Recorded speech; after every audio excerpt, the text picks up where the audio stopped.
Hi YouTube, it's Kathy and this is my weekly entertainment wrap-up for May 24th through 30th. This week I read one book, I watched 4 shows, I watched 1 movie, and I listened to 2 books. If you're watching this on the day it's released, it's also the first day of the Queer Lit Readathon, so I'm gonna try to make this quick so I can go get some reading done. The book I read this week is The Lady's Guide to Celestial Mechanics by Olivia Waite.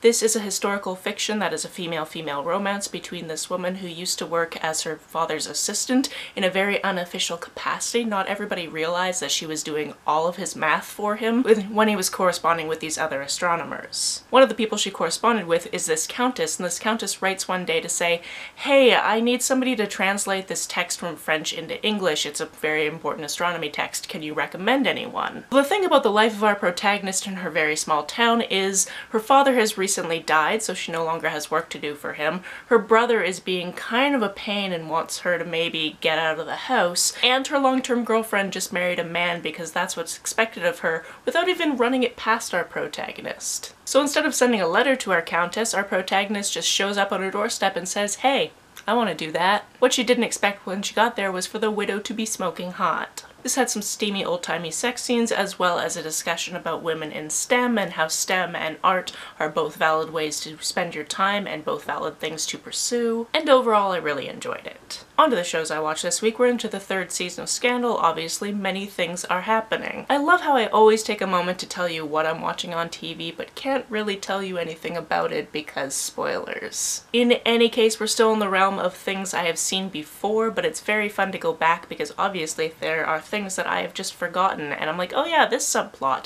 cool, what happens here? Because I completely forgot about it. The roommate I haven't been able to hug for over 2 months, and I also watched a couple of episodes of Luke Cage because we Skype each other and watch episodes. We're still not as excited about this season as the last season, but we are definitely enjoying it, just not to a very high extent. I also finished the 3rd season of RuPaul's Drag Race and then went into the 4th season because why not? The 4th season has so many queens in it that I still remember to this day, so why wouldn't I keep just having this entertainment when I just am very drained after 6 hours of captioning videos and I just need something to not really take up too much brain space. And then of course the show that is kind of always playing in the background somewhere in the house is The Simpsons.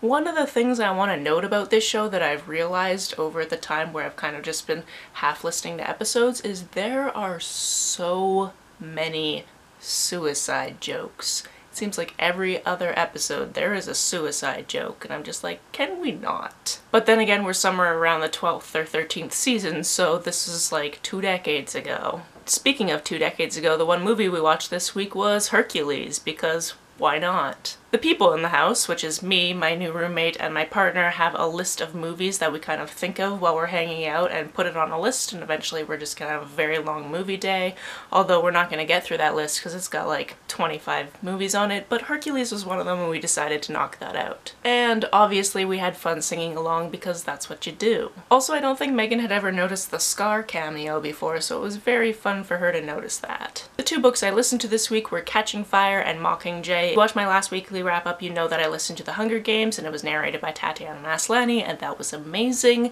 and these ones are narrated by the original narrator. It's fine, it's just not Tatiana Maslany. These are still 5-star books for me. I was very surprised at how much they stood up. I also kind of forgot the ending, like I remember how it ends, like the very end, but I didn't remember what kind of happened at the end before the real conclusion and then the kind of epilogue that we get. So it was nice to go back and revisit that. Also, at some point I'm going to have to eventually watch all of these movies because I know that I watched The Hunger Games. I'm not sure if I actually saw the other 3 movies. Tomorrow I will be posting my May wrap-up, and on Wednesday I will be posting a very large, amazing collaboration that you're going to want to watch. It's nearly an hour long and it's totally worth it. That's it for this week. If you've read, watched, or listened to any of these, let me know about it down in the comments below. On the way down to the comments, if you hit that subscribe button, that would be very nice of you. Some of you have asked if there's a way to support me, and I recently opened a Ko-fi account, so that link is down below, as well as the link to my Amazon wish list. If you don't feel like leaving a comment but want to make sure that I know you were here, just leave me an emoji or a smiley face if you're on your keyboard. You can like and share this as you see fit,